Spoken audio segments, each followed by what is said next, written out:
الله أكبر الله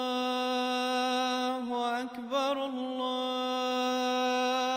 أكبر لا إله إلا الله الله.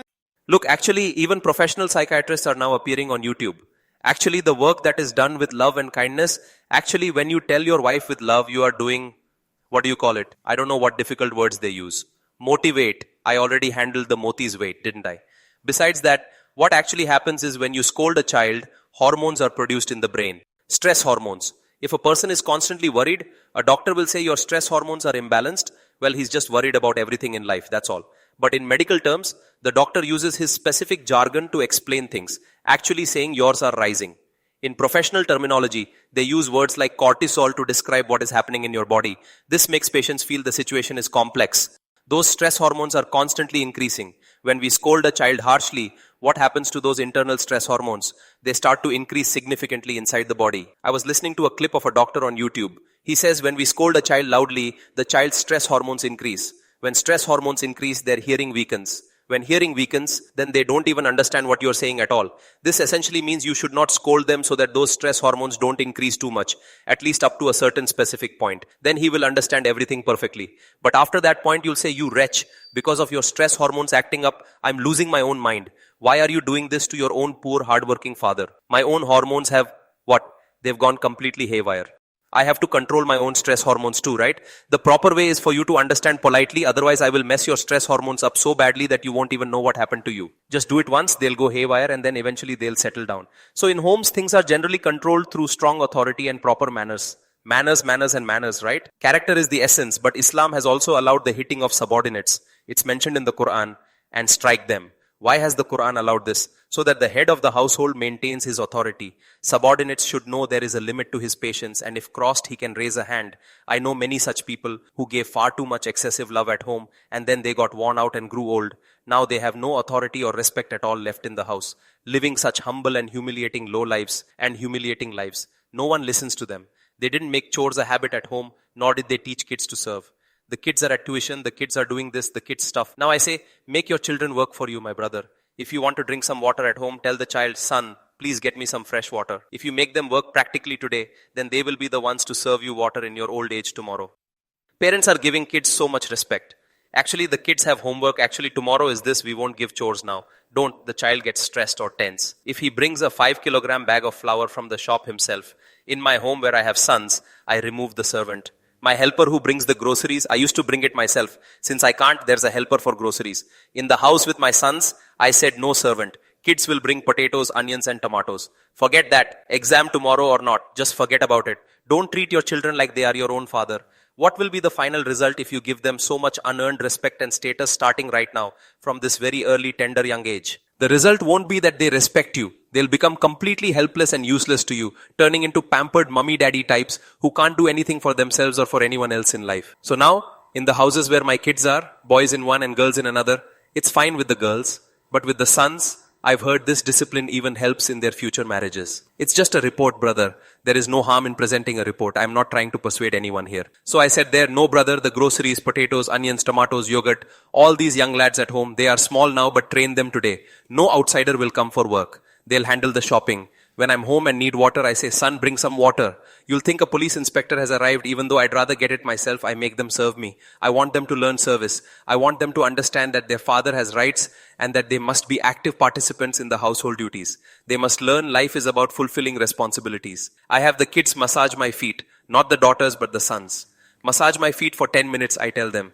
This is work they must do to learn humility and proper respect for their own elders in the family. You might not understand because whenever my father came home from his work, he would suddenly have some pain in his legs and tell me, son, go and get the bottle of mustard oil right now so you can rub it on me for a while. And then a half-hour massage would begin. I would massage my father whenever he returned home from his duty. He would tell me to walk on his legs for 20 or 25 minutes daily, right?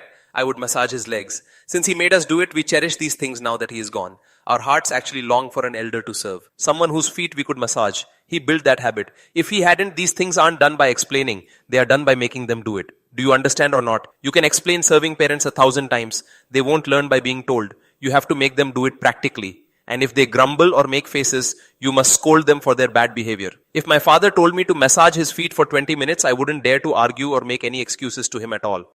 If I ever dared to say, Father, I have an exam tomorrow, he would have slapped me right then with his full force.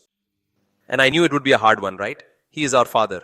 Today, kids are so sensitive and delicate. Sometimes a father just has to be strict and firm to ensure they grow up right and understand the hard, cold reality of life. Mothers start creating hurdles saying, actually look at it this way. Forget all that actually stuff.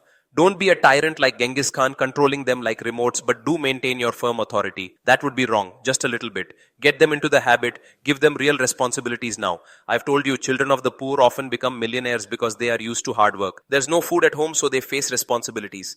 I've seen many poor homes where kids became millionaires. They say, we had nothing, so we learned through our struggles. Rich kids are often useless. I've seen that too. Parents leave behind millions and billions in property, and the children just waste it all away in no time because they never learned the true value of a dollar or hard work. They don't even know how to earn a living. Parents kept all the responsibilities themselves. Look, you must train them. Upbringing is the most important thing for any child in this world today, more than anything. Only after age 7, don't make small kids work. Until 7, focus on feeding and play. Let them be mischievous. Let them eat.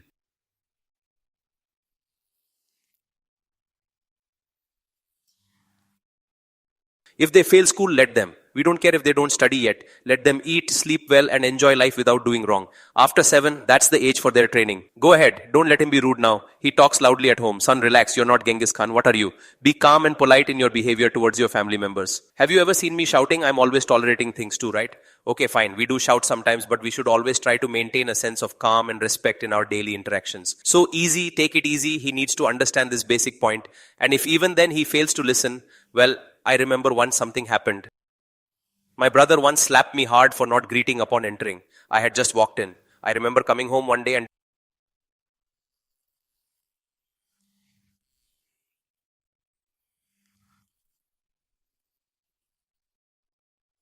didn't greet. My brother said, go back. I've told you many times to greet when you come home. You didn't. Back. I remember this incident as if it happened just yesterday. It was very impactful. I went back. He said, come back after greeting. I went back and said, Assalamu alaikum. Try telling kids this today. Once the child grows up and reaches a certain age, they start to resist this kind of discipline. 9 or 10 years old. Didn't greet. Son, go back, come back and greet. He says, I'm not going. Do what you want. A man then says, I had a third child on the Mufti's advice, and now I am struggling with all these discipline issues in the house to deal with daily. I was stopping after 2 kids. There's no discipline here, so they'll devour you tomorrow. They will have no respect for your age if you don't establish boundaries and rules right now. If the child isn't raised right, then consider a father is born. No child was born. Are children born among the Westerners? Absolutely not. Fathers are born there. If a Westerner glares at his child, the police come. If the mother glares at her child, what comes? The police, so they call that the law. It's a very powerful law. Though the truth is you haven't raised your children, you've accidentally raised your own master's brother. The child does whatever he wants without any fear of consequence or any sense of duty towards his parents. The Westerner isn't allowed to even show his anger. And what was the result of that? People stop taking interest in their children. The son is of no use to us, man. We give them love, then at 18, the girl grabs her bag and roams with her boyfriend, and the boy hangs a bag, Dad, I'm going for a smoke. Dad has no authority left. In our time, we were of marriageable age, yet we were still terrified of our father, still afraid of our father. I remember when I was 23, I got into a fight with someone. We were fighting when suddenly a strange slap landed from behind. I looked back and my father was standing there. He took me home while scolding me, asking why I was standing here fighting. 23 or 24 is a mature age, but that made us realize that we are the children and who the father is. What's being born now, these things entering the market, they aren't children being born, they are bosses being born.